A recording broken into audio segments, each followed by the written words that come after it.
Hello guys! ఈ video వచ్చేసరికి Sunday vlog అన్నమాట. అలా సరదాగా బయటికెళ్ళాము. ఈరోజైతే మనకు పెద్దగా ప్లానింగ్స్ ఏం లేవన్నమాట. గో విత్ ఫ్లో అని చెప్పైతే వెళ్దాం అనుకున్నాము. మేమైతే విన్సీని చర్చ్‌లో డ్రాప్ చేసి మాకు కావాల్సినయి కొన్నున్నాయి అయి కొందామని చెప్పైతే స్టార్ట్ అయ్యాము. ఎప్పుడు తెలిసిందే అన్నమాట. విన్సీ ఉందంటే ఆటలతో, పాటలతో అయితే రోజు గడిచిపోయిద్ది. వదిలిపెట్టేటప్పుడైతే చాలా ఎక్సైటెడ్‌తో ఎళ్ళిపోయిందన్నమాట.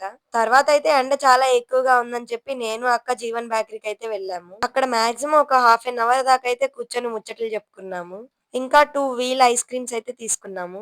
ఇంకా మనం డెమోగా టేస్ట్ చేయడానికని చెప్పి వాళ్ళు కేక్ అండ్ బిస్కెట్స్ అయితే ఇచ్చారు. సో, ఇవైతే వాళ్ళే ప్రిపేర్ చేస్తారంట. నిజంగా టేస్ట్ అయితే చాలా బావుంది. తర్వాతయితే ఒక థమ్స్ అప్ తీసుకున్నాము. థమ్స్ అప్ క్యాప్ ఓపెన్ చేయడం గూడా రానోళ్ళకసలు థమ్స్ అప్ ఎందుకో అర్థం గాదు. ఇంకా బిల్ పే చేశాక తర్వాత ఒక ఫ్యాన్సీ స్టోర్‌కయితే వెళ్ళాము. మనకేమైతే కావాలో అయయితే ఇక్కడ లేవన్నమాట. ఇంకా లేవు అని చెప్పి బాధపడకుండా ఇంకో షాప్‌కెళ్దాం అని చెప్పైతే స్టార్ట్ అయ్యాం. ఫైనల్లీ కొనాలి అనుకున్న బ్రాస్లెట్ అయితే దొరికిందన్నమాట. ఇంకా కొనేసి డ్యాడీతో కలిసి ఇంటికొచ్చేసాము.